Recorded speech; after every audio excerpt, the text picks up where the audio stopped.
What up, everybody? I'm your host, JP, and this is my co-host, Josh. Hey, everyone. And welcome back to another episode of the Filmbros podcast.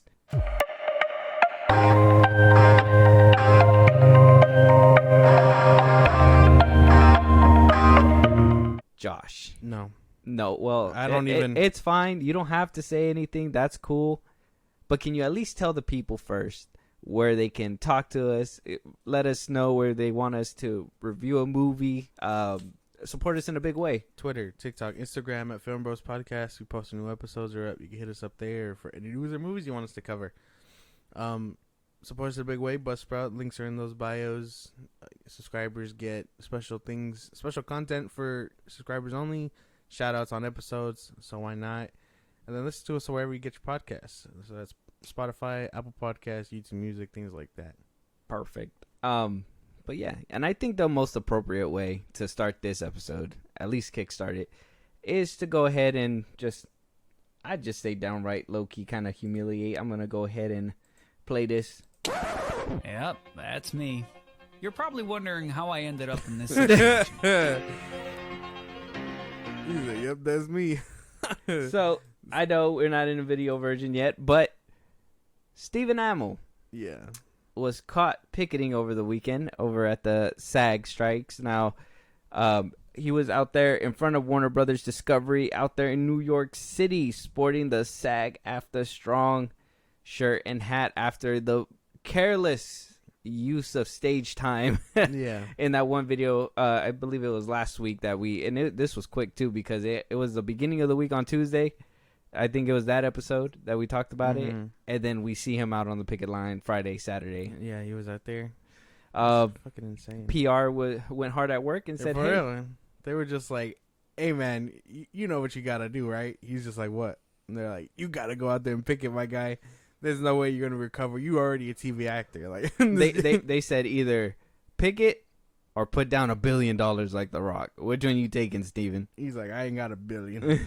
He's not making. He's like, money. I was Green Arrow on the CW show. What the fuck you think I'm making? And why you think they're striking out there for? They just laughed in his face. Green Arrow, my guy. No, if you don't get your ass out with hey man, they got a good set of hands out there and a good set of quiver. Yeah, whatever.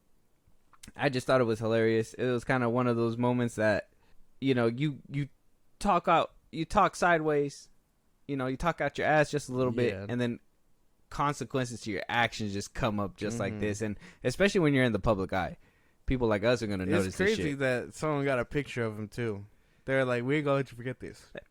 And they purposely picked that picture. I know that they hit that shutter on there, maybe got 10 pictures, and they're like, this is the one. He looks miserable. He does look miserable. He doesn't want to be out there for sure. But you got to do what you got to do. That PR team was working hard. They did their best for you, man. If you would have just laid low, I'm waiting to see Zachary Levi out there. Yeah, I'm waiting for him. He's going to be one of the speakers. I didn't mean it. That's going to be the funniest one for me. Shazam will lead them to victory, let me tell you.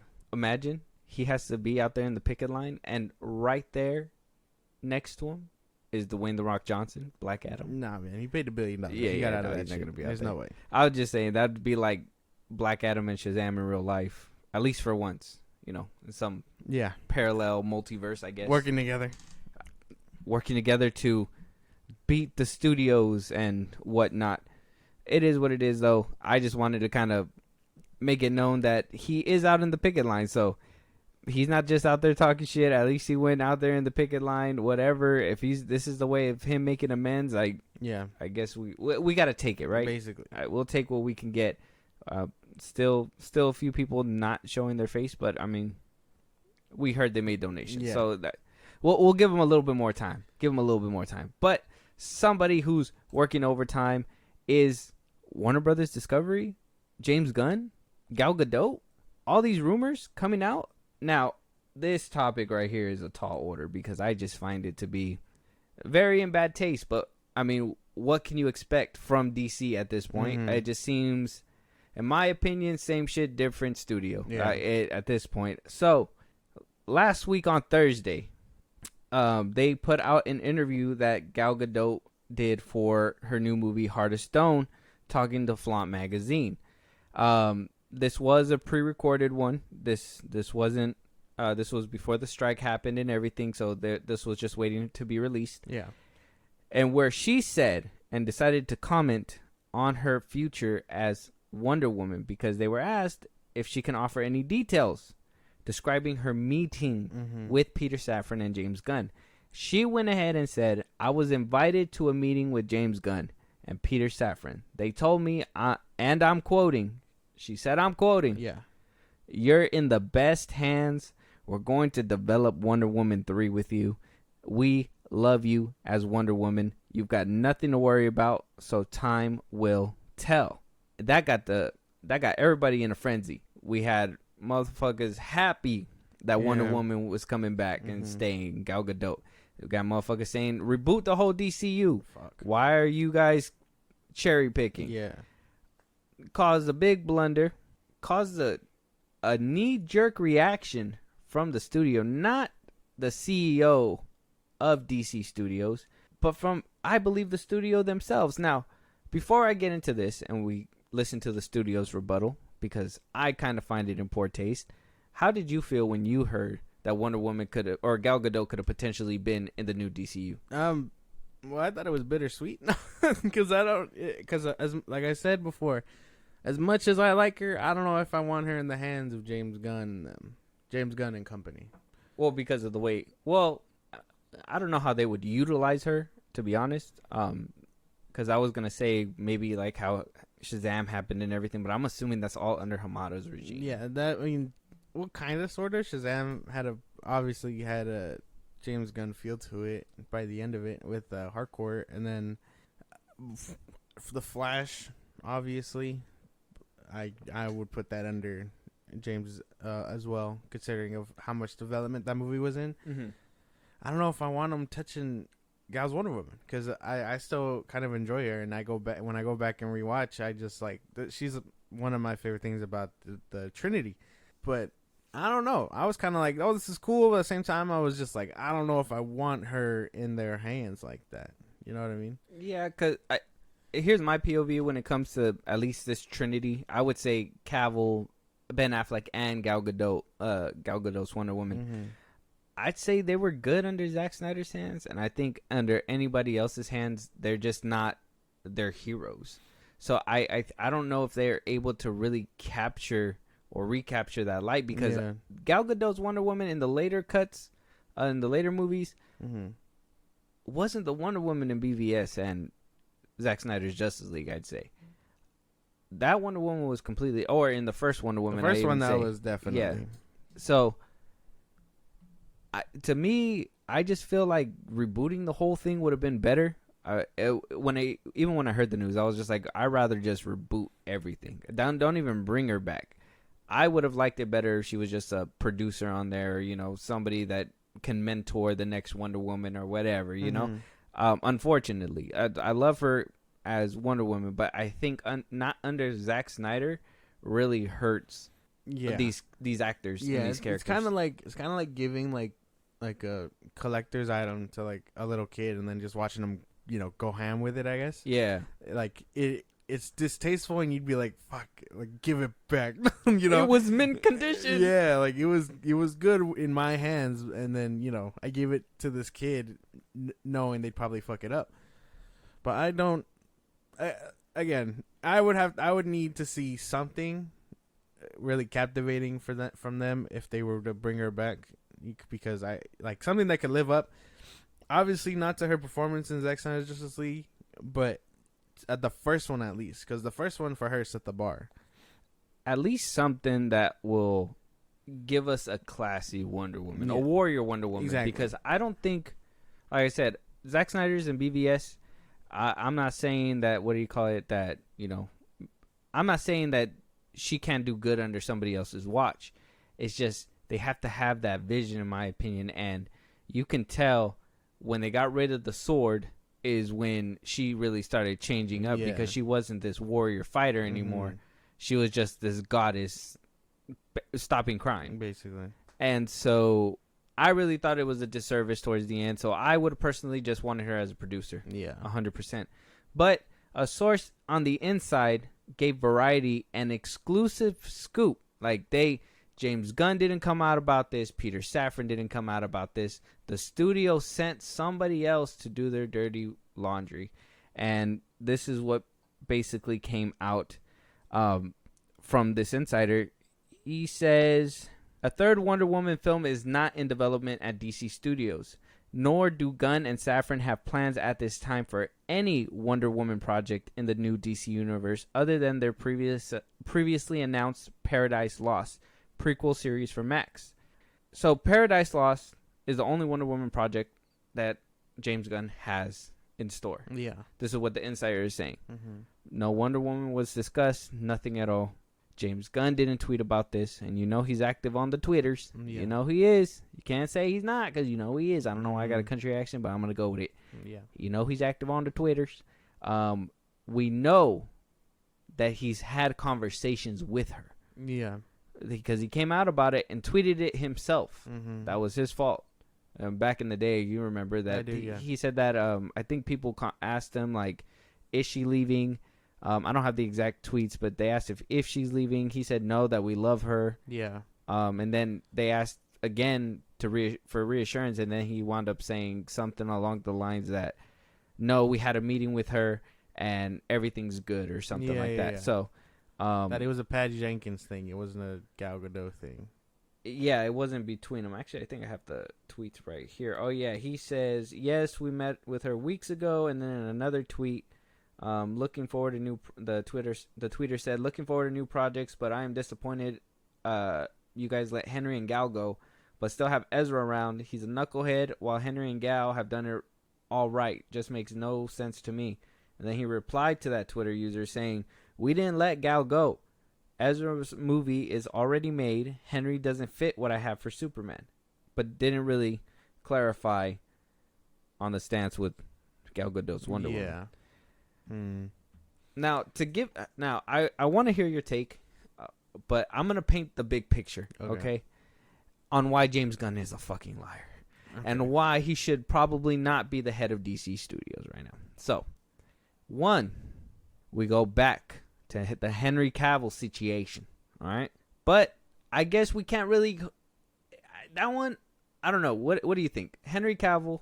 He was hired by the old regime. Yeah. Didn't have no plans, no contracts. Mm-hmm. He jumped ship from The Witcher to play this Superman. Yes. But there was no contracts in hand, and James Gunn booted him out. Mm-hmm. Regardless of what James Gunn said, he knew that Henry Cavill was set to come back, and he still said, no, fired him. Yeah, this is not what I want. He fired him. I wouldn't say the word fired because he was never hired.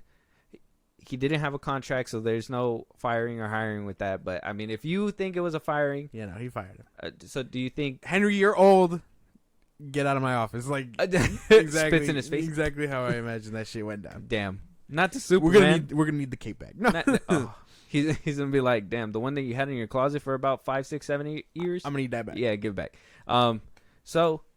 Whatever side on the aisle you stand on with Henry Cavill, James Gunn did him dirty with that. Yeah. We have now, recently, we talked about it a few episodes ago, so if you guys want to check it out, we also have David Ayer coming out saying the same thing, that his cut's going to be coming out. At some point. But we didn't hear nothing at all either with this Gal Gadot thing. What else did he lie about? Black Adam. He didn't promote it. He didn't do anything. Maybe we can let that pass because that wasn't his movie. It wasn't part of his regime. But he was head of DC Studios like about a week later after it launched. Yeah. And he said nothing to promote it. Mm-hmm. He actually made Dwayne Johnson go out and backpedal his speech about it being phase 1. Yeah. I don't know, man. What do you think? What do you make of this situation? Well, I just think his credibility is off because I have no doubt that what Gal said is what happened. He said she quoted. That's why it's quoted. So you think that she actually said that shit? That they actually had the meeting. Okay. And James was probably just lying through his fucking teeth to her, if anything, because he's just smiling, shaking her hand, like, "Oh, don't worry, you're in the best of hands. We'll get it done somewhere down the line." Like, and then that's his safe door. That's his back gate. Inside of his shoes. His toes were crossed. Yeah, the homie was just like, I can't do it. I imagine that, they had this whole thing set up, ready, and they had this meeting for sure. And then I believe that now they're backpedaling Because now they're just like, no, we only told her that to save face. She's out of a job. You know, we just can't tell her. You know what I mean? So you think James Gunn looked her in the face, knowing damn well nothing was going to be developed, and said, yes, you're going to have a movie here. Yep. That's exactly how I feel. Okay. My POV would say that he did that in hopes to see how the other movies did, because she was sprinkled around, right? Shazam, Shazam 2, The Flash. Where else she made a cameo at? She made another cameo somewhere else recently. As Wonder Woman?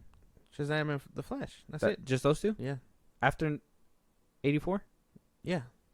Okay, so he saw how badly the box office was for 84, so I think that one could have been a coin flip and been like, was it Patty Jenkins? Was it Gal Gadot? And I think because he sprinkled her out through a couple other movies, I think they wanted to see if it was going to, basically what they did with Henry Cavill. Was that 10-second little cameo going to draw money in for the studio? And to me, that's still setting up for failure, because nobody's going to go into a movie for 10 seconds. Yeah. You know? So I don't know which one's worse, but that's kind of my POV. Do you can kind of see it? You kind of see what I'm trying to paint? I see what you're saying, but yeah, no, that's still awkward as shit, because like we didn't. The rumors around Shazam were that, oh no, Gal's not in it. It's just a stunt double and it has homie's face on her. What do you call it? That surprise ending or whatever, or at least it was a surprise to me. I don't know if any scoopers dropped it, but that ending where she shows up and Billy's like, hey, I'll catch you later or whatever, and she's just like, just worry about saving the world, like that threw me off guard. Yeah, it was cool seeing her for me, but that threw me off guard, and I went to go see that movie not expecting her. You know what I mean? I was just expecting that scene with the head and that shit to piss me off, and that was it. And we knew she was in The Flash, and while amongst other things I wasn't going to see it for her, I was glad to see her. Granted, I don't like the last bit of it, but good. It was good to see her again for a little bit. Yeah, but I wouldn't say I spent all of my money just so I can see her 10-second cameos. That's not how that works. That's not what you go into a movie for at all. If you're only going in for cameos, soups, that's how you fail. Yeah. That well said. Like I said, regardless, if I still think it's dirty on my end, I think it helps build kind of like that I'm not so evil kind of look. The way I put it, it's kind of like, oh, it's business. You didn't draw money in, Yeah. where yours is kind of more. I honestly really believe he bullshitted, and he's always on Twitter, so he could have easily been like, "Oh yeah, I said this, but I didn't mean it, immediately or something." And I think that's why she quoted him. I think that's why she quoted him. I think if she would have just said willy nilly, it would have just been kind of like it's still a he said she said kind of situation, but her saying and pulling out straight quotes and him not saying anything caught him red-handed. Because that he would have came out and debunked it or whatever. Yeah. I don't know. This is obviously a he said, she said, but it's two birds with one stone. If she's going down, he's going down with her. Basically. And so this like I said, to me, it just proves that he's a fucking liar. And the only way he's not going to prove that he's a fucking liar is now at this point, at this juncture, because like I said, he promised two things right as of right now. We've heard that Ayer promised something, right? We didn't get a response from that either. He tweeted it out. It made Variety News. We talked about it as a topic. Yeah. Nothing. Silence from him. Wonder Woman 3, nothing. Silence. But we can get an inside source talking about how she's not actually coming back, right? So one of the others is gonna give, and if you had to choose Wonder Woman 3 or Ayer cut, he's gonna have to do something. If he had to do something, I would choose the Ayer cut. Ayer cut? Yeah. Just let Wonder Woman be done. Honestly, yeah. Unfortunately, because again, as much as I love her, I know I'll have better time watching the first one or her BVS or Zack Snyder's Justice League, just so I can get my fix of her Wonder Woman. But the Ayer cut deserves to be seen for sure. Okay, and I feel that. I know people are always just like, oh, how do you know it's better and this is that? And I go, we don't know it's better, but we should be able to make that decision after watching the full product. That's what was happening with Zack Snyder's Justice League. Oh, how do you know it's good? How do you know it's better? I go, well, we haven't seen it. We've only gotten the bastardized version of it. Yeah. How do we not? We don't know if it's good or not. We should still be able to see the product and then judge. Hey, this is actually really good shit. With Zack Snyder's Justice League, is leagues above Justice League. Yeah. Like, we should have that comparison too with David Ayer's cut. And that's just how I feel. If Wonder Woman was done dirty and you know, Patty Jenkins came out and was like, "Oh no, that's not my movie. This is not mine. Had more of a Zack Snyder's feel to it. This and that." Then, you know, that campaign would have started a long time ago. But since '84 kind of sucked, and we know Patty Jenkins isn't coming back for a third one, like, we know that was all her. Yeah. Yeah. She made those stupid ass decisions. Yeah. And then, I mean, supposedly Gal's acting wasn't really rocking in that one either, but I don't know. I've seen a lot of people on Twitter that was bashing her acting. I don't think she's a bad actor, though. I don't think she's a bad actor. I think her accent is pretty heavy. I think that's one thing that really holds her back. If people are only like, "Oh no, she's a bad actor," I honestly, yeah, her accent is thick, but how can you change that? You know what I mean? No, you can't. I mean, unless she takes like English lessons. Oh, but I would say, for her, for the allegations to kind of stop, I would say take a little bit of acting classes that can help her break through her accent.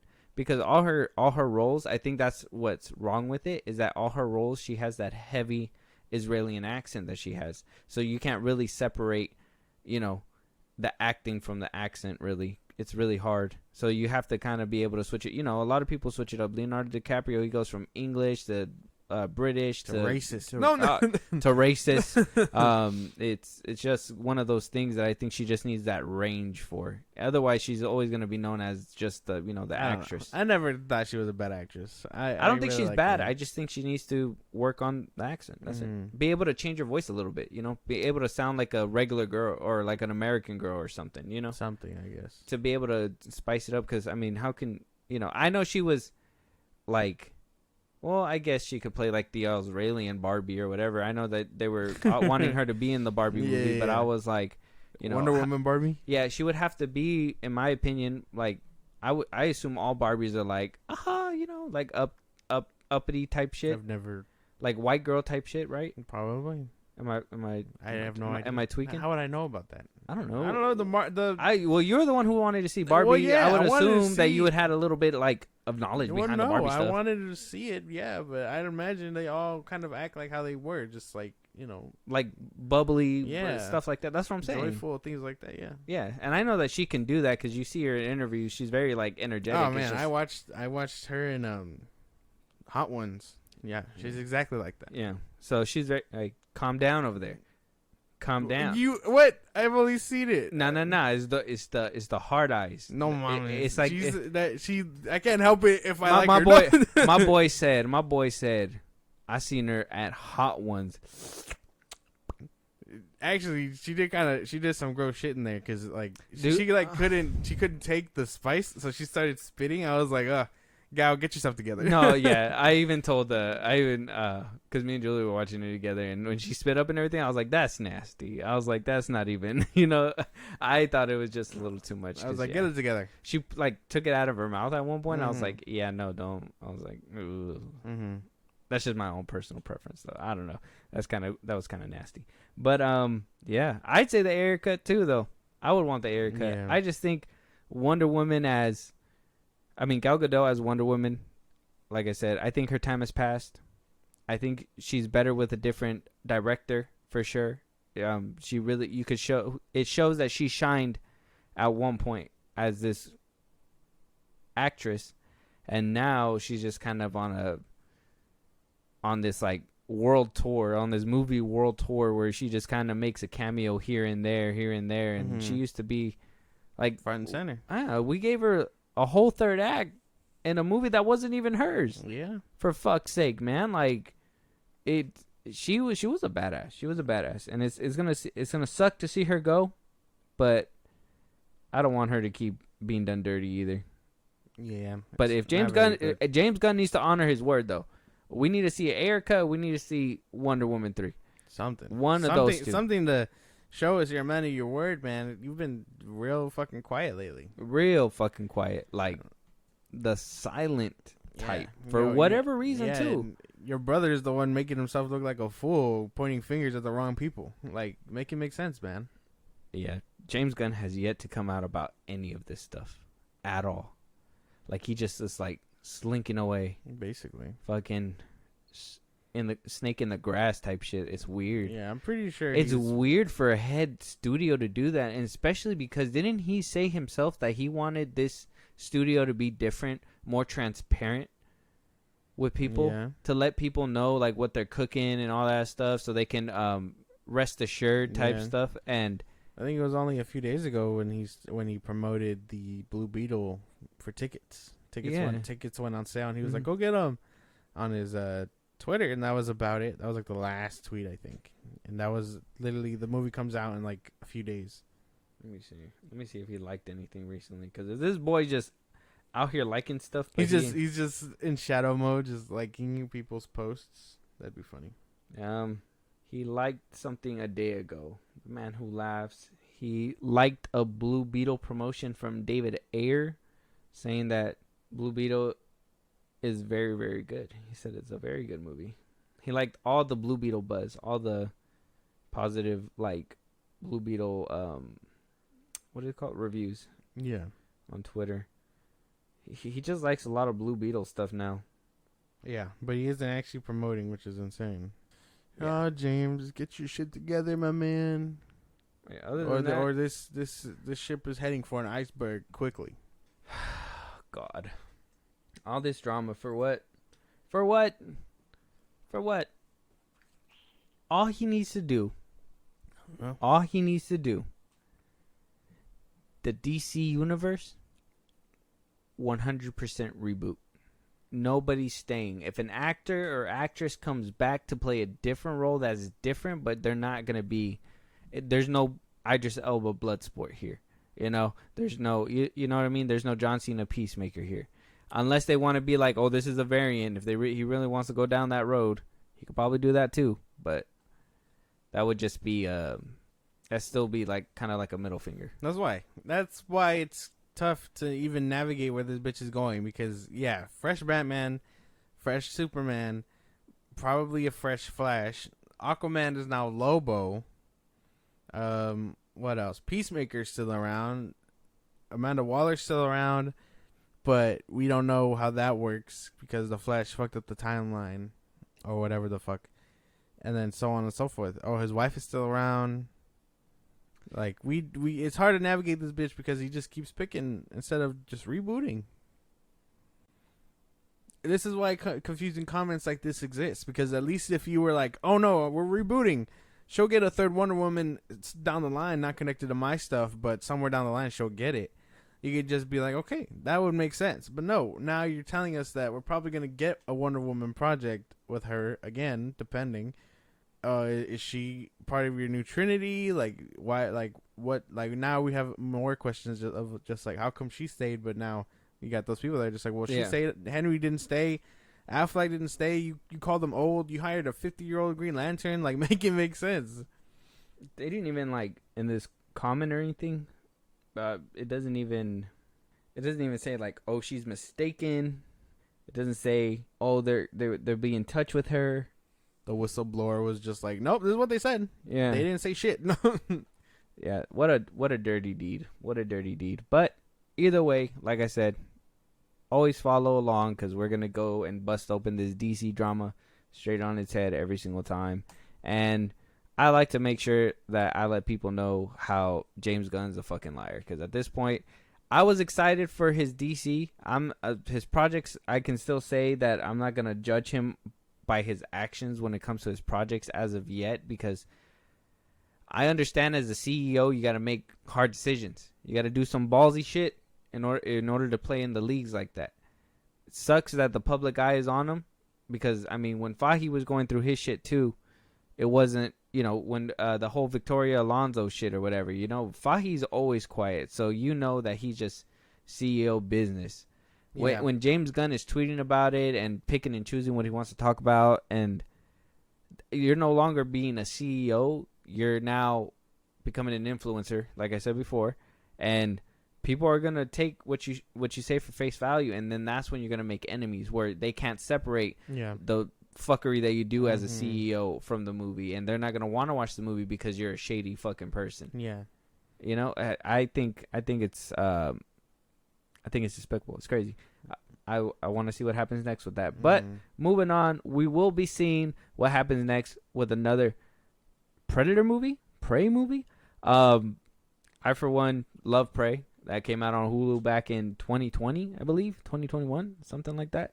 Am I tripping? 2020, 2021? No confirmation from you. Is that not a 2022 movie? Could have sworn. Could be a 2022. No, that seems too recent. No. Trying to see if it says right or something. Wasn't it on? No, it had to be because I remember putting it on our 2022 ranking. No. No, I don't know. I can't even. I will tell you right now. Yeah, tell me right now. Quick. Hold up, wait, damn. We got lightning fast Wi-Fi. No. Oh, you want me to actually look it up? Okay. Well, yeah, just type in Prey. Okay. Yeah, 2022. I was right. Oh, 2022? Yeah. Okay.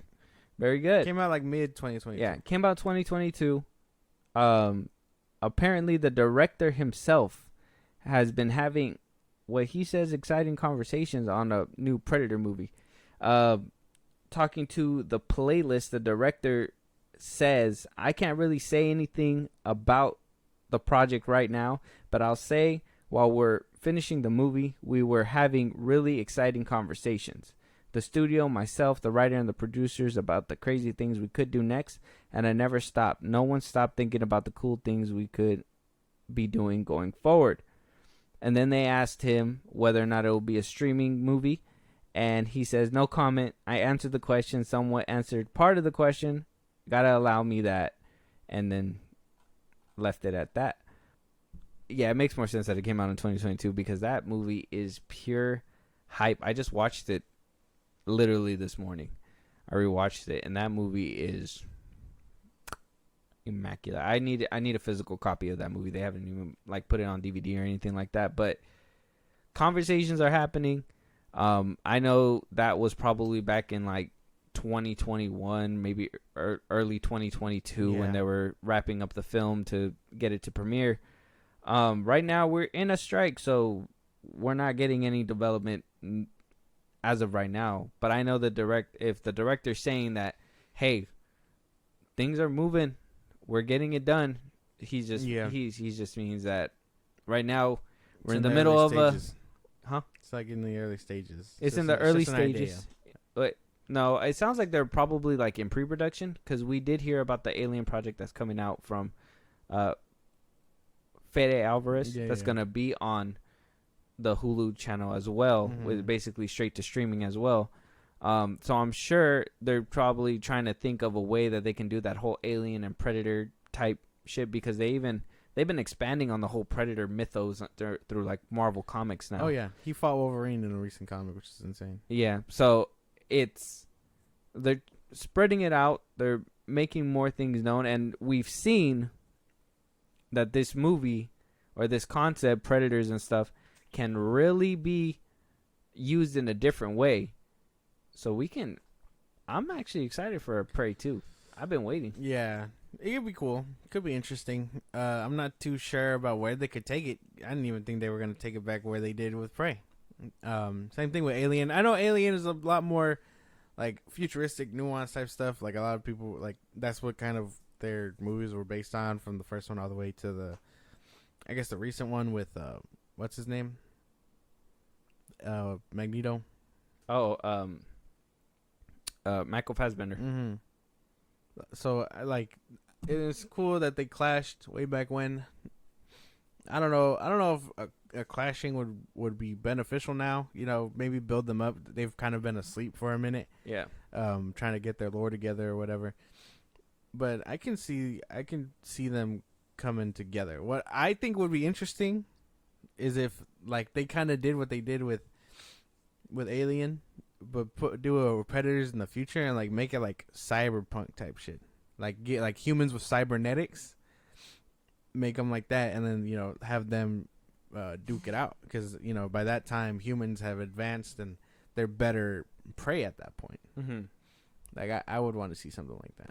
Yeah, they just got to do something different with the Alien franchise. No more of this space voyage, aliens rampaging on the ship type shit. Like, let's expand it. Yeah.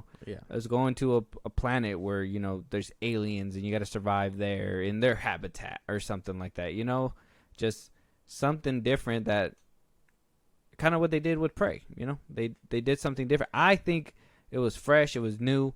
It wasn't that the same thing. A group is being hunted one by one by the predator. It's one solo person. You see their arc, and the villain is the predator. He's just hunting and killing shit just for the fuck of it, for his fun, while this girl's over here building her skills up, whooping her ass. And I already know, how was she able to beat the predator? Blah blah blah blah blah. Whatever. The movie is great. She did it. She did a great job with it, and it makes total sense. If you don't think so, rewatch that shit. It makes total sense. It's great. It's a great watch. Yeah, no, it is a good movie. I just hope this Alien movie can bring in the freshness, just like Prey did. Yeah, and I'm pretty sure that they could, like, if they do this and they say straight to streaming, they can probably do that whole Alien Predator universe on streaming on Hulu. And you know how big of if it launches, how big of a price tag that will have? Imagine a Prey movie, a Alien movie, a Prey movie, and then it's eventually they're going to meet up and fucking duke it out again. And not be Alien vs. Predator, like, part 2, the Requiem or whatever, but a good Alien vs. Predator. Yeah. Yeah, could be cool. Maybe during the time of the Vikings. Oh, that'd be kind of cool. That'd be tough as shit. You kill someone with a bunch of sticks. It'd be nice. It'd be great. Oh, what if like they make an Alien movie in like Japan or something? Samurai, that would be crazy. With aliens, that'd be cool. Wow. Hire me. Moving on though, a sequel in the works that we don't really want is Uncharted. Producer coming out, giving us an update, I guess, on a sequel. He was asked the question by the Hollywood Reporter, what about the Uncharted franchise, right? He basically came out and said, oh yeah, we had a really good time with that movie. The fans really liked the movie. People who didn't know anything about the game liked the movie. So we are definitely looking to make another one of those. And that's obviously because of the box office success that this movie had. But I'd say it was a fluke. And not just because it was a fluke, but it was because, one, Tom Holland was in the name. All right. I think that Tom Holland really attracted tickets. Yeah. And two, people just wanted to see the outcome of how it was going to be. I think by the end of its run, it only made like about 400 mil. Yeah. So it wasn't even a shit ton, but it was good for the budget that it had. I think it only had like $110 million budget or something like that. Yeah. So for the budget it had, it was really good. The movie itself was not. So I'm pretty sure the second one won't do too well if they go down this route, but that's just my opinion. I don't know. What do you think? Fans? Honestly. This movie had fans? I hear nobody talking about it. Yeah, there ain't no way this movie had fans. He's bullshitting hard. And if people who didn't know about the games enjoyed it, yeah, it's because they didn't know about the fucking games and how superior they are and how shit the decision to cast Tom Holland was. So maybe those were the fans. Yeah, like, if you had any, it's because they're clueless. They should play a good game once in a while. I really think that, like, this movie just missed its mark. I'm not too sure about a sequel. It feels unnecessary. I didn't even know this movie fucking succeeded. But go off. I just think a sequel is irrelevant at this point. It shouldn't be a thing. What are they going to do? Spoiler alert. They're going to bring in his brother? Fuck. They basically ran through all three of the games. Basically. So they're just going to jump to the fourth one? They're just gonna start making shit up. Yeah, no. This adaptation was not good. I waited for it I waited for it to show up on Netflix, and when I watched it on Netflix, it disappointed me. I couldn't even get like enjoyment to be like, oh, at least it was a streaming movie, you know? Like I got some kind of something out of this movie. Nope. By the end of it, I was numb. You know, not very good. This movie doesn't deserve a sequel, I don't think, and yeah. Okay. Well, I thought you were a fan. I thought you were a fan because you're a Tom Holland fan. Who told you that? Huh? Who told you that? Huh? Who told you that? You said that. When did I say that? You said Tom Holland Spider-Man is the best Spider-Man, and Tom Holland's the best actor. Now I know you're smoking that pack because I have never said that shit once. You didn't say that? No.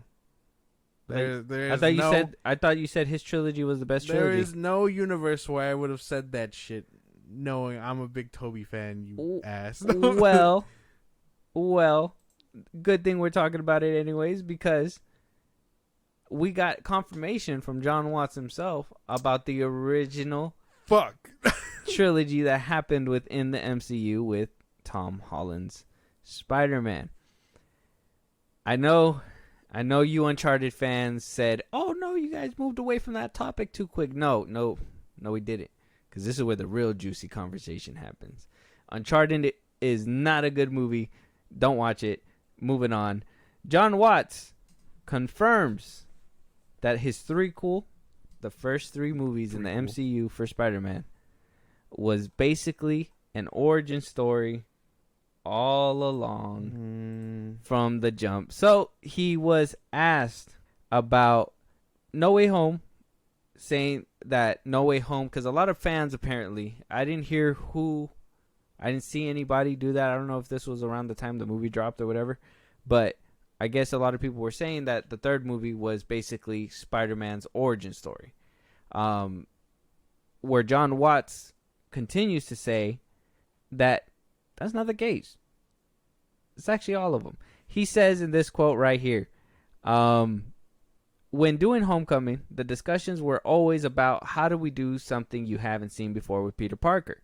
That steers you down a couple different paths and leads you to doing things like having his best friend find out his identity and having his aunt find out, and then at the end of the last movie having the whole world find out. He says that all three films eventually came together to serve as a collective origin story for No Way Home, effectively serving as the end of the beginning. In the end, it was nice to be able to have everything coexist into, at its essence, the simple story of Spider-Man. We just really all took our time telling the first issue of Spider-Man that origin story. Sounds like bullshit to me. There is no way that was the plan. I saw this theory going around on TikTok where they were like, "Oh, no, you don't get it. It's the whole trilogy was it." And then Jon Watts was like, "Oh, that's a good idea."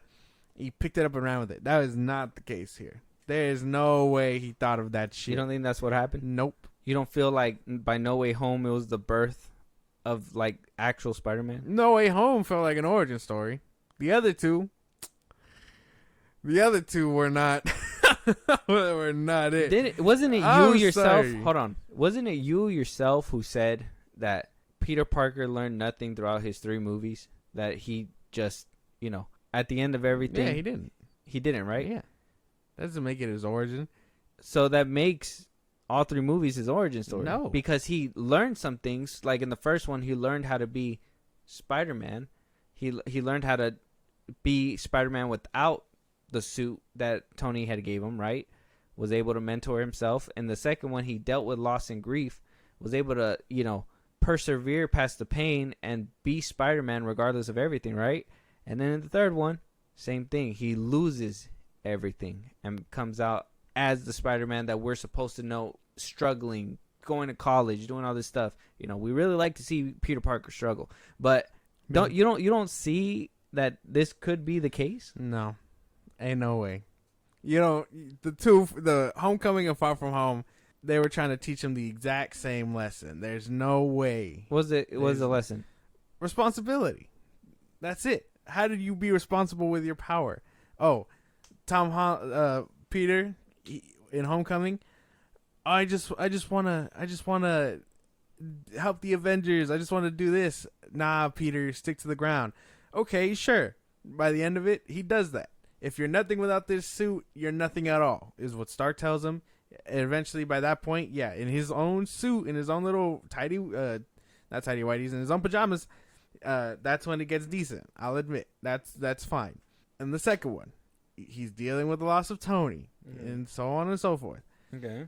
He's learning responsibility again. No. Yes. How do you be responsible for glasses that control AI? Oh, this responsibility is too big. He decides, gives it to someone he just met. gives it to Beck, and then I'm not done. Gives it to Beck, and then that plays out the best way, and then he decides, and then now in the third one he deals with those consequences. And then the third one is where he finally sticks it, and then I can admit the third one is like an origin story, but the first two, no, there's no way. Close, you almost had it right. So the first one deals with, yes, being responsible and not being a teenage kid and being more of an adult and taking more adult tasks. That's what we kind of seen happen within Infinity War. That's why, regardless, he was still acting like a kid, still dealing with it, and he went out into space when he was told not to, whatever. But by the end of the first one, he learned how to be a mature Spider-Man, to be able to, learn to do things a bit on his own. He was still crutched by Tony Stark up until, obviously, Endgame. And then, by Far From Home, he's dealing with the loss, the grief, whatever. By the end of that movie, he's learning how to deal without the crutch.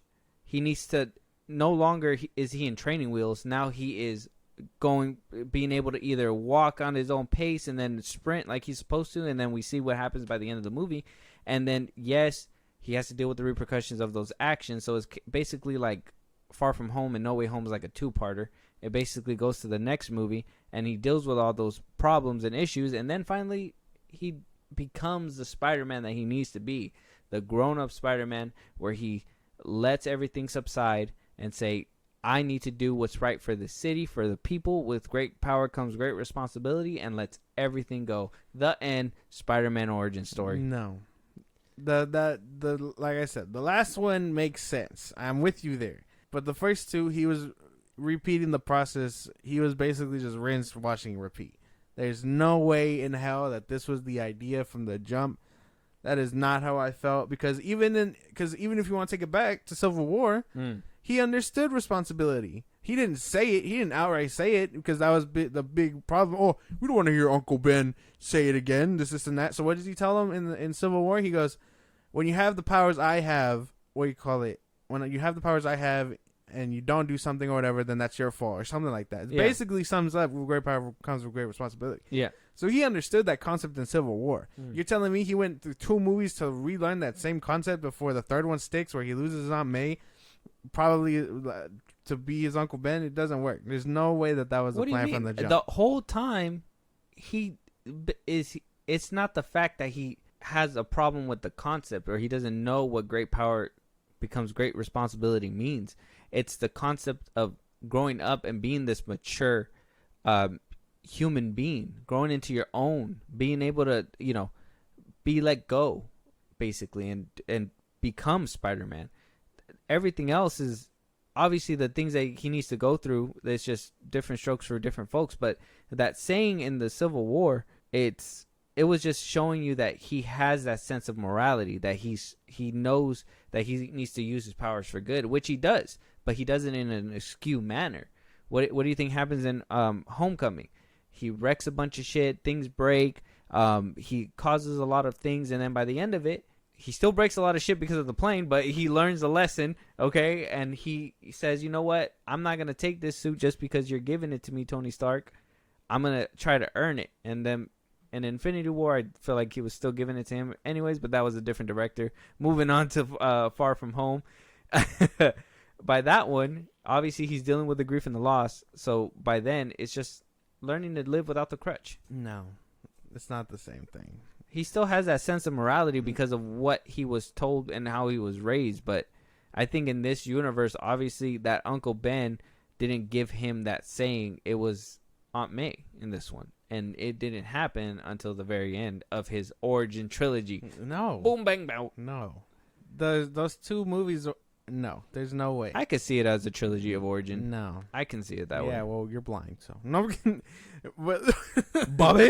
No, I can't see you, Bobby. But what do you call it? It's, no. There's no way that was the plan from the jump. I think he just heard this floating around as a theory, and then that's when he was like, "No, yeah, that was the plan the whole time." So it's not. So is it the fact that this movies didn't play out that way, or is it the fact that he didn't plan this since the jump? Because you're saying, well, wait, if he didn't plan it from the jump, isn't that just not planning it accordingly? well, if he didn't plan it from the jump, but then it so happened to line up that way, it's kind of like, well, I'm gonna take credit for it because it just so happened to line up that way. Whereas if he planned it from the jump, then he can say, hey, I've been doing this for, obviously, the beginning, we wrote this the way that we wanted to do it. It's the first one. It's the taking the credit when it probably wasn't done that way since the jump. Yeah. You might be right. Like, you might be right. I can probably give you that. Because even by the second one, people were like, nah, man, like, we don't want this. We never, because Far From Home is arguably the worst one in the trilogy. Why do people say that? Well, no, why do people say that? That's just no. That's just popular. that's just opinion. That's just what I see on Twitter. You say that? That's just what I see on Twitter. I'm Answer not gonna. Do you say that? No, I'm not gonna answer that. Yeah, no, you have to answer because content. Yeah, it's. I would say it's the worst one. It's the worst one. Yeah. But is that? Do you feel the same way? Is because they repeat offendery with the Homecoming? Yes. And some things in Far From Home I don't really fuck with, but elaborate. Okay. Well, again, I know I'm throwing you kind of off. It's the same concept, but yeah. Before I get back to my point, it's the same concept of the first one. It's just they decided, oh, the first one was a little too different. We got to go back to his roots. So how do we do that? We also have to run with the big grander scheme of Tony being dead and pushing Peter past that. So he decides out of nowhere he has a crush on MJ. What do you call it? Aside from all the Tony Stark stuff, he meets Beck, who plays him like a fool, which is in his character. I'm not gonna be mad at that. Jake Gyllenhaal did really go with what he could, but that is on par for Beck, I guess. And then the responsibility stuff, so on and so forth. Hey, don't be like Tony, but use his tech to build your suit type shit. You know what I mean? Like, that's kind of why this one kind of falls short for me. Jake Gyllenhaal does give a good performance in it. That's probably the only reason why I would go back and rewatch this movie. Hot take: you don't like this movie, okay? Only because it's not set in New York City. No. 100%. There's no way. You want to know why? Taking him out of New York is fun. No. I can admit. Because I'll tell you right now, you're one of those people right now. And I'm going to tell you exactly what people you are. You're one of those people that is like, ooh, that's too different. No. I don't like that. That is way too out of left field. We need to bring this back. I swear to you, if all those events happened in New York City, you would have been like, it's perfectly fine. Way, no. But the fact that they changed venue and they had to wound up going to Italy and then to London after that. Oh yeah, I hate London. No, yeah. No, just kidding. No. Tipton? Like London Tipton? No. No, that's you're off the mark with that for sure. There's no way. No, because taking them out is fun. Taking them out of that environment is fun. Like what they did in She-Hulk with Daredevil going to California. That's fun. Like that's a cool idea. Take him out of his element. No, that's fun. That's a good concept. Okay. But like, it's always a good concept. It was kind of. It's not even about the venue that you even brought that up. It's more of just how things played out. Like, where did that crush on MJ come from? What do you call it? Ned and what's Betty aside, because I didn't like them in that either. I don't like that dynamic. It was a funny little comedy gag. Like, I didn't like the random love triangle they threw him in with that Chinese kid and MJ and him. What do you call it? I like that she knew he was Spider-Man already. Yeah, because she was kind of watching him forever, being a little creepy stalker about him. Mm. But that kind of makes sense if she's just if she was crushing on him or whatever, so on and so forth. But like a lot of that movie just doesn't play out. And then they just repeat what the first one did, which was teach him responsibility while also sticking him in Iron Man. Because a lot of people after that were like, oh, is he going to be leading the Avengers? Is he the next Iron Man? So on and so forth. Yeah, so I seen those rumors going around, but they didn't know that Sony owns the rights, so that's never going to happen. Yeah. They're going to be like, you want to make my man front and center? $. Yeah. $. Sign. Cha-ching. Yeah. Fucking Krusty Krab right there. And then after that one was I would say that one probably split everybody. Because, again, that is like the bastard child. People are just like, I don't like it or I do like it. I literally believe it's because of the change of venue. I think I feel, and y'all can call me out if I'm wrong. I don't give a fuck. But if this movie took place exactly the way that it took place, but it was in New York City. Y'all motherfuckers would have ate that shit up so fast. But because it was out in a different venue, it was just too different for you guys. It was too much. It was too out of touch for what Spider-Man is supposed to be. No. And I think you guys associate the change of venue with trying to, dish it out to different things. Everything makes sense in that movie. There's not one thing that doesn't make sense. The only thing that doesn't make sense is the fact that they left on the field trip. Because in my head, I would have been like, Spider-Man wouldn't leave New York unattended like that. I think that he would have, if he were to take vacation, that would obviously have to happen like when Miles Morales were to come out or something like that. Or when the Avengers, when he feels like he can probably take that vacation. But I guess you can argue the Avengers were around by Far From Home, so I don't know. No. Tony was dead. New York didn't have anybody but Daredevil apparently. So, but yeah, no, that's not it. But back to what I was saying. After this one was so like panned and split, they were like, "Damn, how do we get everyone to watch the next one? How do we split that bill?" And then they were like, everyone was like, "Well, they love Toby. People love Andrew. People love Willem Dafoe, and they kind of liked Electro." And they love Doc Ock. So they were like, well, let's just put this bitch with nostalgia and send it on its way. That's why it involves all that third stuff. And then they were like, well, how do we use those two to push Tom Holland forward? And then, they make Aunt May say the line, and, that's catalyst to keep pushing forward. But yeah, no, this movie did not shape out to be a whole trilogy. He just picked that bitch up and ran with it. There's no way. Nah, you sound like a hater, bro. No. And that last everything I say sounds like a hater. I'm telling you the truth. The last thing where you were like, no. Everything else I can kind of be like, okay, I give you a pass. But that last little bit where you were like, oh, they didn't have any other route to take Spider-Man in? No, there's no way. You know how I could tell you right now how they could have shaped this movie around Tom Holland way better. How? Okay, they already established that he's been in the game for a minute. Mm-hmm. Shocker was still alive. Vulture was still kicking. Yeah. Scorpion that they threw him in the end credit scene, did nothing with him. They could have done a Sinister Six with those three. Give a little side plot to the lesser known characters. Maybe add in a Rhino who's just pissed off that he was, thrown in jail, whatever. Like, establish them in a third way, and then just make them attack that little fucker, and then, push him in that development. Kill Aunt May still if you really wanted to make it that way. Give him the line, but you used Willem Dafoe's Goblin to help push that catalyst, and it's just, well, people are now like, oh, the Goblin's a better villain to Tom than he was with Toby, and I'm just like, well, shut the fuck up, because he didn't have his own Goblin or whatever. I don't know where they're going to take him. I don't even know if a Norman exists, but now he's just going to awkwardly associate that Norman to the alternate Norman he met. Multiverse shenanigans. But no, there's no way. I will say that No Way Home should have never happened. I think multiverse movies are messy, and like you said, it is going to create a big mess down the road later on. You're going to see the repercussions of that later, unless they totally ignore it. Well, then you're going to have a lot of blowback from the fans and everything like that too. I agree with you. I would have personally liked, this kind of Spider-Man goofing off, like kind of what happened in Homecoming, where he just got all these bank robbers that were stealing from the store, stuff like that, these little things. If by the second one, like I said, if they would have kept the venue at in New York City, they could have totally had like Vulture being like the beginning villain or something like that, and then build up to something else differently, but have him be that that villain that he needs to capture in the beginning of the movie kind of thing, But I don't know. They could have went a different way. I just think they played ball with whatever was served up with the MCU at the time, and I think he basically played ball with all three movies with whatever he was served at that time, because Homecoming, that one came out after Civil War, so whatever happened in Civil War has to completely connect to this one, right?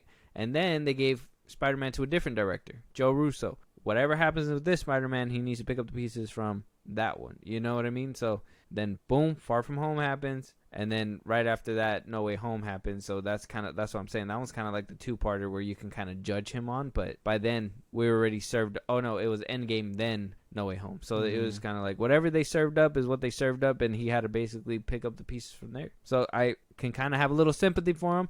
I personally enjoy this trilogy. I don't have that same harshness to Far From Home like you do. Homecoming was okay. If I want to get real controversial, No Way Home, Far From Home, Homecoming. But it is what it is. That's just me. I guess that's fine. Yeah. I don't know. If I ranked them, No Way Home, Homecoming, then Far From Home would probably be last. Yeah.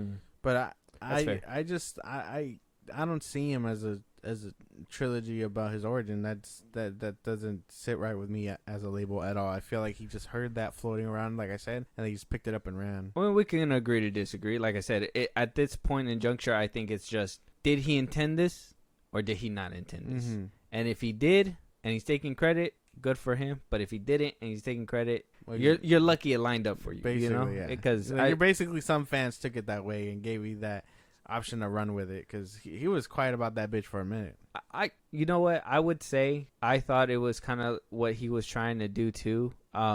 Since the beginning, I personally thought, because they didn't have an origin story for him, so I thought that they were gonna do some bullshit where I thought it was gonna be just the 2 first movies, and then he was gonna wind up going to college kind of thing. Because I thought after the blimp, I thought they were gonna make him age. I didn't think they were gonna start where they stopped. So I don't know if that, like I said, I don't know if these movies are also kind of like collateral damage to what Endgame and Infinity War did, because the grander scale of things. Yeah, he had to like make it fit. You know, same with James Gunn and Guardians 3 and all that. Yeah.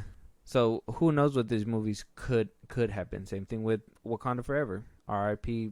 Chadwick Boseman, but it could have been something different. But at the same time, he had to play ball with the MCU and the death of Chadwick Boseman. So it's just, it comes out a little bit messy, but I guess he picked up the pieces where he needed to. Moving on, though. Joe Rogan coming out and speaking about the Barbie movie, saying that it's a polling for all these, I guess, conservative networks coming out saying that it's anti-patriarchy, misogynistic, yada, yada, yada. But he's talking to Post Malone. So he's talking to Posty? Yeah, so it's a good little clip. I thought we can watch it and react. If it has Post Malone, I'll watch anything. It's fine. Posty? Yeah. Did you see that? I just seen it recently, but it was the Last Meals on YouTube. Yeah. I seen his last meals. It was like canes and like a lot of cheese items. He had a steak and all that. Mozzarella sticks, all that. I was like, damn. Frosted Flakes was his dessert. I was like, that's odd. I would have got like an apple pie or something. Yeah. But yeah. I like watching those. Shout out Good Mythical Morning, I guess. No. What is that theirs? Well, yeah, it's like under their company. Oh, I didn't even know that. Kitchen or whatever. I just ran into it like a couple days ago, so I've been kind of into them. No, they do it with a bunch of people. They do it with. They recently did one with Bryan Cranston too. So they have a bunch of people on there. Yeah, I only ran into Post Malone, so I gotta keep checking it out. But I'll get into it. But let's get into this first. Did you see the Barbie movie? No, I have not. No, sir. A lot of people are upset about the Barbie movie, and I left perplexed. Did you see it? Yeah, it was a fun movie. Was it good? Fun, silly movie about dolls who come to life. But it's, a lot of it is about the patriarchy. Sure. And, it's a comedy. It's a comedy about dolls. Sure. So people are like, people are upset that it's this, like progressive metaphor for life, that it's, they're pushing progressive politics in this. I'm like, it's a fucking doll movie. Yeah. It's a doll movie. Yeah. It's a fun movie about dolls who come to life and try to interact with the real world. And there's this lady in it who's this mom who, spoiler alert, who makes Barbie feel sad because she's playing with Barbie and she has sad feelings. It's a fucking interesting movie. It's like, because I was like, wow, this is an original movie. Like, no one's ever done a movie like this before. It's not like anything else you could say. It was a bizarre movie, but it was a fun, silly movie. I laughed. But at the end of it, I was like, how did people get outraged at that? Like, they were saying it's I know some people personally who said it's anti-men. I'm like, no, it's making fun of dorks. It's making fun. It's fun. You didn't think it was fun? Like, if that was a real person, that happening to them, isn't that fun? Well, Margot and Ryan are just like amazing. Amazing together in that movie too. I have to see it. I want to see it, and I just haven't. I enjoyed it. I just didn't understand why people were getting so upset. Like, do you think that's you? Are they making fun? Are all men in this one? Are we going to do this thing where we put all men as men? It's one category. We're not going to judge people as individuals. Right. We're going to pretend that these individuals in this mill, who are clearly dorks because they're designed. It's fun. That you don't think like what happens to them and the way it happens isn't like fun. Like, I don't understand, like, why people think that represents all men. It's the dumbest sort of. How does it like? What was the? So you said it's people like get upset anti-men. They think what it's happened? a super woke movie, and that's the way to make that movie. It's also a fucking movie. But it's also a movie about how Barbies are the dolls that everyone cares about, and Ken is just a fucking accessory, which is real. So when you bring these things into a movie and you make them real life Barbie land, that's how they have to be, because that's how it is in the real world. Like that's the movie. Right. And then the movie, they go to the real world, and the real world sucks, and it's run by men. And so this is what people are saying makes this an anti-men movie. That's a good concept, though. It's a fucking fun movie, man. I don't get it. I'm appalled at how easily outraged so many people are. I could see if you don't like it. I could see if it wasn't your kind of movie. But that's anything that someone creates. To be honest, to be fair about that, like, it's also like, you said it's not your kind of movie. It's also the Barbie movie. Right. You have to kind of Exactly. like, you It's can't not for go you in there anyway. walking so seriously about it. Right. Why would you go to see AC/DC if you fucking hate AC/DC? Yeah. Yeah, if you're like into classical It's music. just to make fun of Brian Johnson. Be like, you're no Bon fucking Scott, man. You know that. I'm scared of that shit. I'm scared that people buy tickets to come and make fun of me. That's my biggest fear. That's my biggest fear. I haven't seen it yet, and hopefully don't do that. But it's all right, because I still sold a ticket. Yeah. I love Post Malone. He's just a wholehearted, like, sweetheart. Yeah, like, he's a good vibe. He's nice. We haven't seen the Barbie movie, obviously. No. But I see these things everywhere. We talked about it before, Ben Shapiro. Yeah. You know, all the conservative media is talking about it. And this is not just about the Barbie movie for me. This is about all movies. And I don't mind, kind of like when me and you, like, we sit here, we talk about movies. I want to hear your opinion as much as, you know, I don't know how eager you are to hear my opinion. Depends on how dumb it is. I swear to God, boy. So I just don't like when people walk into a movie, right? They know it's not their cup of tea. They know it's not their movie. They go into that movie just to shit on it, bro. Just to dog on it. Just to, you know, like how you said, like those hate watchers, the ones that watch Velma just so they can shit on it and do all that stuff. And to me, why are you shitting on somebody else's good time? You know, you see it on Twitter all the time. Zack Snyder's movies, whatever. Oh, he makes ass movies, whatever. He doesn't know cinema, blah, blah, blah, blah. Like, why do you care? And what are the movies that you're watching? Because it sounds to me like you're just watching the movies that we're watching just to hate on it. Basically. You know, Ben Shapiro going into a movie knowing that he doesn't like feminism, stuff like that. You're going to expect a little bit of woman power in a women's movie. You know, it has Barbie in the title.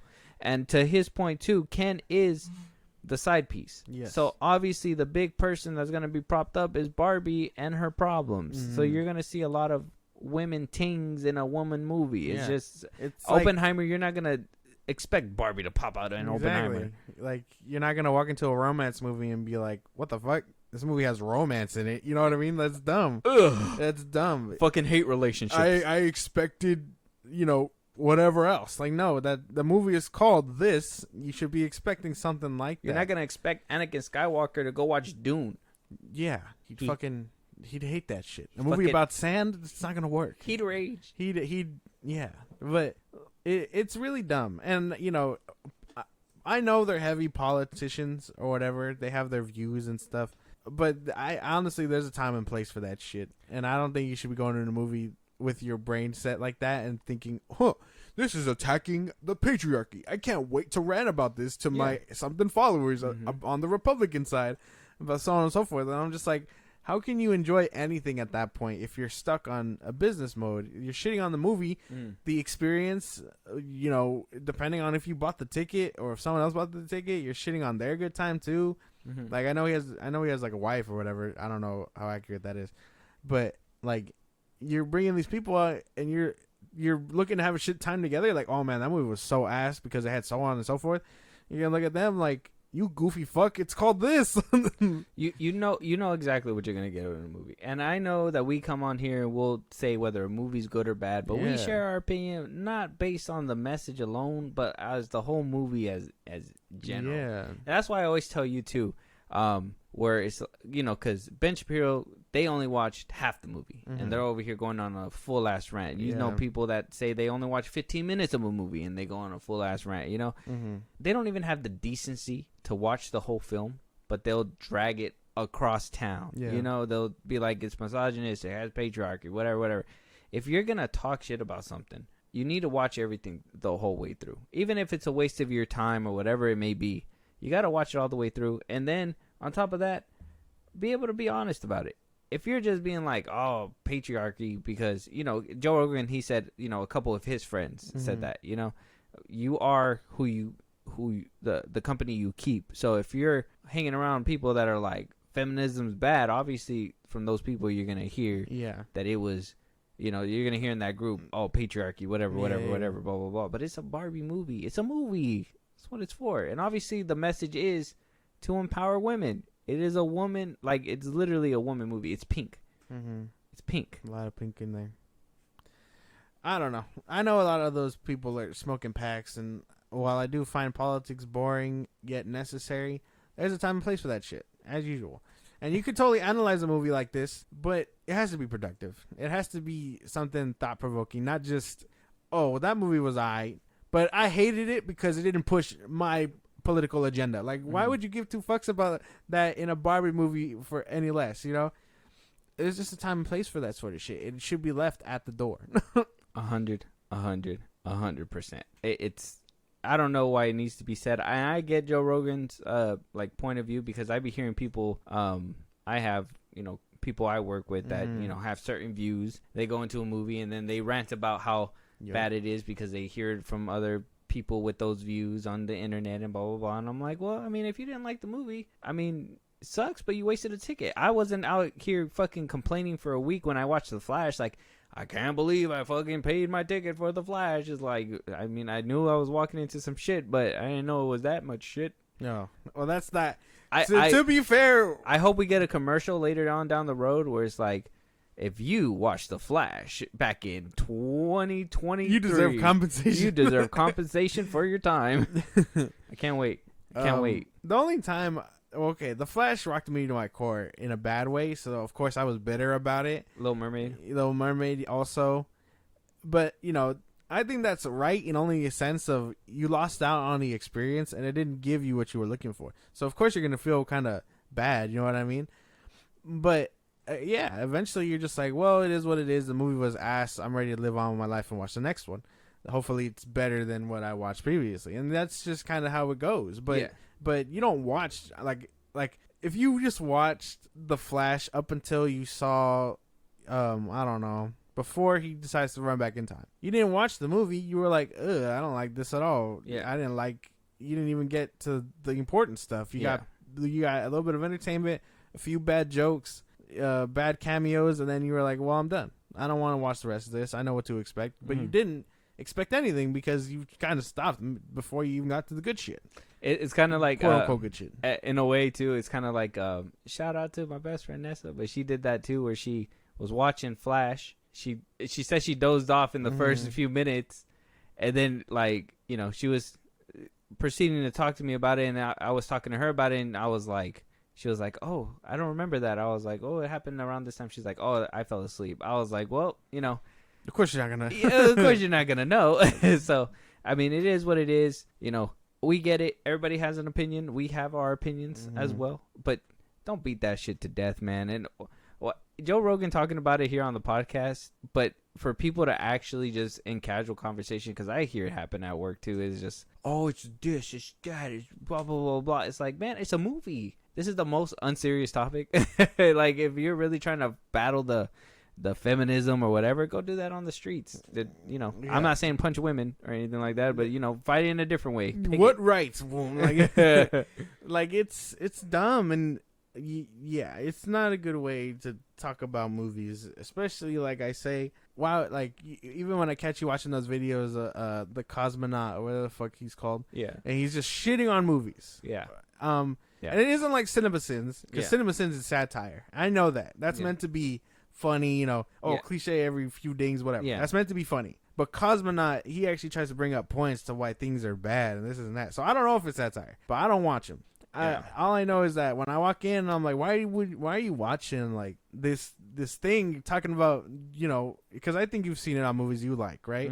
Like he talks negatively about it, and I'm like, no, there's no point in that. There's no, like, I know he does it for clicks and views, but I prefer to talk about things I enjoy rather than things I don't like, because the things I don't like, why would I waste another idea remembering that shit, you know? Yeah. Like, I'm not, like, I know we're talking about The Flash, we just brought it up, but that's just history in DC. That'll forever be a shit stain on it, you know? Yeah. But why talk about The Flash when we could be talking about Zack Snyder's Justice League and the peak of DC or whatever, depending on how you view it. You know, and that's just kind of how it goes. Like, I know if I looked at Ben Shapiro's YouTube, he'd have like 15 videos breaking down Barbie, just the 15 minutes that he saw, whatever the fuck he watched. Yeah. Like, it doesn't make sense. Yeah, and I mean, you had said something, and I was gonna make a point on it. Fuck. But yeah, The cosmonaut stuff? yeah, the cosmonaut stuff. So with that, I watch all the, like, I like to know. I already talked about it before, but I like to know all sides of the angles. You know, if he's shitting on a movie, I want to know why he's shitting on that movie. And then I could be like, nah, bro, like, you, that's not it. That's not it. Or if he makes a good point, I'll be like, well, you know, I can see, fair point. But I like to be able to do that. So when, you know, obviously when conversations like this happen, I'm able to have a rebuttal to certain things. But I'm not going to go ahead and rebuttal misogynistic, feminism, whatever, blah, blah, blah, blah, blah, yada, yada, yada, whatever they want to. At that point, it's political. Yeah, at that you're point, just like, dog, that was a movie. This is this movie. Yeah, you're trying to make it real. And it's like, no, I just want to talk about the cinema aspect. Like, what did it do for this movie? Did it help the movie? Did it not help the movie? Was I able to be out of reality while I was watching this movie? You know what I mean? I don't need to be like, and maybe they could see it like that too, but we don't need to hear that extra stuff. That's just way too much. But it is what it is. They're gonna hate. Haters gonna hate all the time, and we're gonna keep talking about it. It is what it is. People are gonna have their opinions. Moving on though, we got also word that a 13 Ghosts series adaptation is happening. We had the 1961. That one's the oldest, the very first 13 Ghosts. Then we had the remake back in 2001. And now here we are at the point where we're going to be basically getting another adaptation from Dark Castle Entertainment. It will be a TV series. They want to make it an AR TV series where you're able to use your phone to keep up with ghosts, but also every episode is going to be about a different ghost. 13 episodes. Fear the Walking Dead SFX supervisor is on board. No cast yet. Obviously, we're in a strike. So the producers and the directors are talking about this as well. Yeah. And the synopsis for this movie and the pictures that were basically pitched, if this thing wants to load. So it says, every culture in the world has its ghost stories, and this reimagining of 13 Ghosts presents an international sampling of these supernatural tales. The ghost stories within each episode will have their own stylistic look and feel that will be explored and influenced by each individual director. This makes our ghost vignettes stand out and stylistically as they set the theme for each episode. That sounds kind of cool. It does. I like that aspect of each director kind of taking a spin on the ghost. That's cool. Every episode will be 45 minutes. Not bad. And then we got pictures for it. This looks like what's his name? He came out in Fist Fight, and he was in Brad Pitt. That's not Brad Pitt. He was in Fist Fight. Oh, Fist Fight. The nerd against Ice Cube. Oh, the teacher. Charlie Day. Yeah, Charlie Day. There you go. That's Charlie Day right here, and you can see back here. It's I thought you said Fight Club. Shaggy. What's the name? Leonard. Matthew Leonard. Matthew Leonard's character. So I don't know if it says right here from the desk of Dennis Rafkin, and you can see the tomb and the machine that was used in the 01 movie. And it says Dennis was enormed with the scientific potential, but he was never a true believer in the life of teachings of Basilius. I did not foresee his treachery, however. Cyrus Criticos. And so I don't know, maybe that's going to be, maybe this adaptation might be a continuation of the original one, and maybe this might be whatever they journaled or logged in is what they're going to be exploring, basically.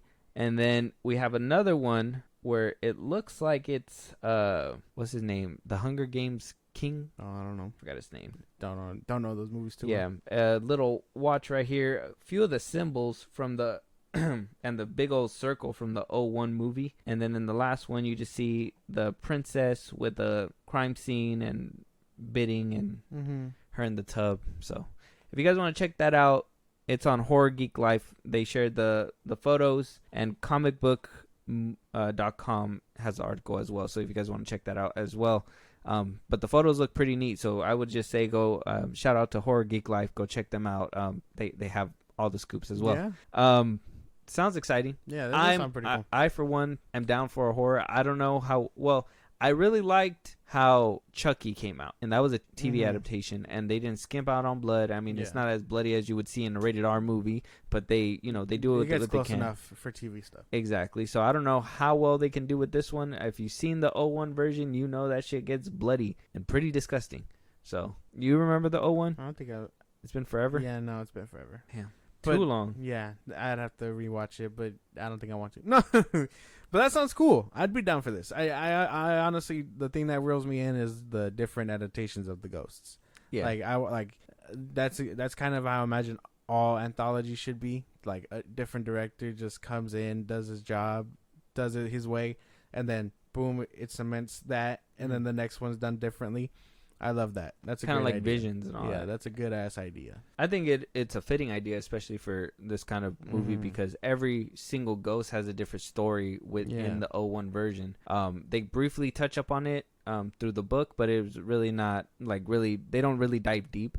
So in a 45-minute episode, I'm assuming that they can really get up in there, let us know the ghosts. I'm hoping that every episode is going to have like an overall leading up to something by the end of the series, and not just be an Avengers ghost.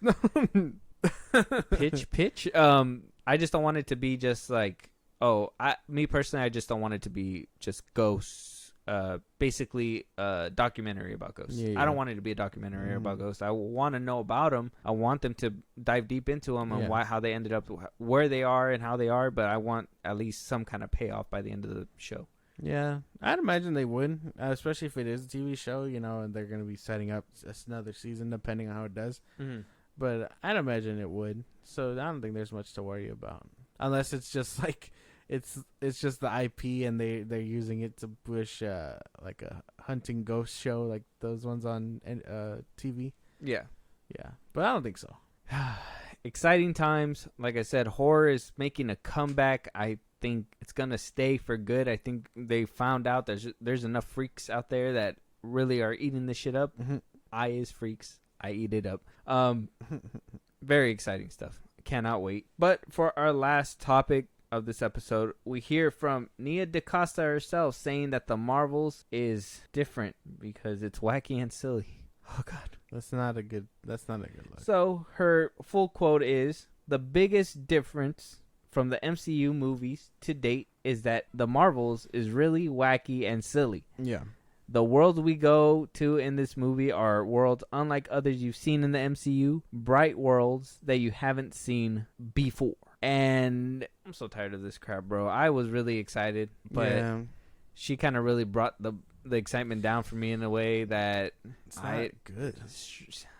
Man, that's a terrible way to talk about your movie, honestly. Like, you want to bring in audiences, and while this is a woman-led film, you would think you would also want older people to want to be enjoyed it, because I mean, obviously you're gonna have the adults that grew up with the MCU still checking it out or whatever, but like teenagers as well, the ones that saw Miss Marvel and whatnot. Like, this is not how you market a movie. You shouldn't ever call something like that wacky or silly.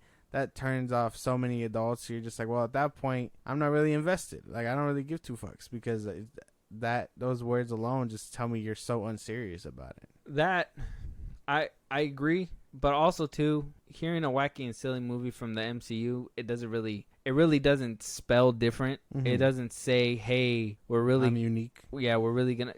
Eternals. Unique.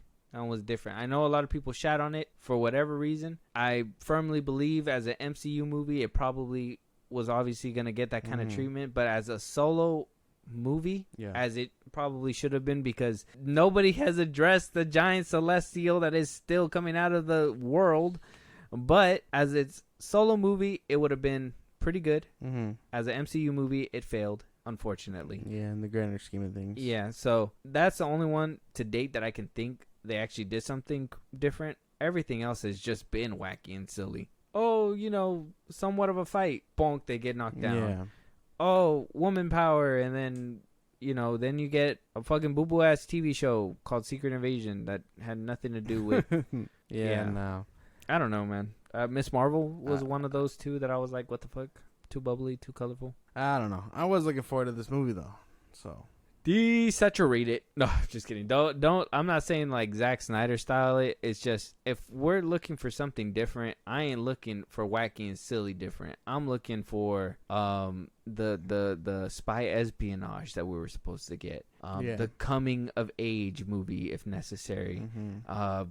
Whatever else you guys can fucking ruffle up in the bag, but why does every single movie need to be told wacky and silly that comes out of the MCU? Goddammit, give me a little seriousness with it. Let me feel like there's some stakes, because as of right now, there is 0 stakes on the grill. Yeah, no, it doesn't look good for this movie right out the gate, and it's all because the director kind of shot it in the foot. They said the director was like, "Oh, a lot of people are hyping it up, like it is actually gonna do well. Let me just clip its wings real quick." Right. Let me just snip. Unfortunate. This movie comes out in September. Still way has enough time to maybe reel us back in with another trailer clip or something. But this is a terrible way to market and talk about your film. For sure. You can say it's a good time. It's fun. It has its moments. I don't think it's a terrible way to market it. It's just, it's a terrible.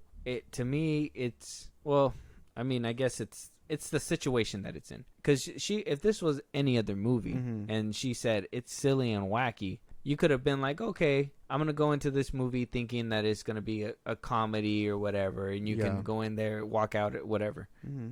But as a Marvel movie, as an MCU movie, as, what is this, like the 26th installment in the Marvel Cinematic Universe or whatever? Really? It's something like that. No, I think they have like 32 projects. No clue.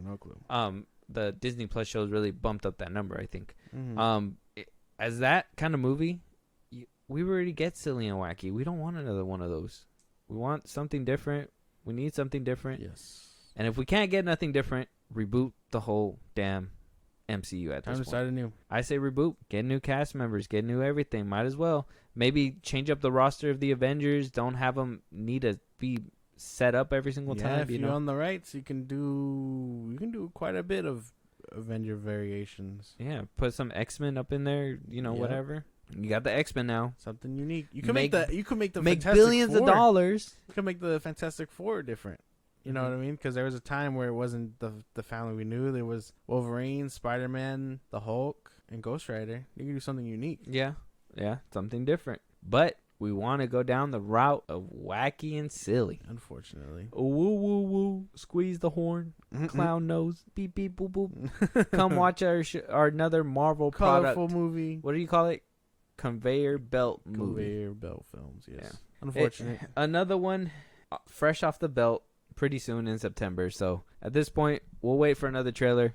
Let's let Nia DaCosta just not promote this movie at this point. Yeah. At this juncture. Feige, shut her up. Please. We want MCU to do well so we can get the Exactly. X-Men. Yeah. But it's not looking too good. Mm-hmm.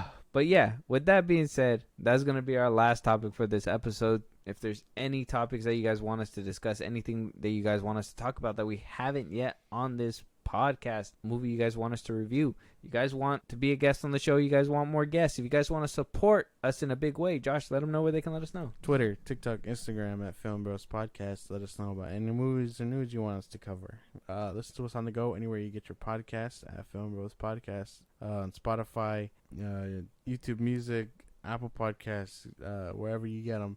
Support us in a big way. Buzzsprout. Links are in those bios I just gave you at Filmbros Podcast. Subscribers get special perks, content made only for subscribers, and you get shout outs on our episodes, so why not? And when it's all said and done, subscribe to our YouTube at Filmbros Podcast. And with that being said, we'll talk to you guys on the next one. Talk to you guys later.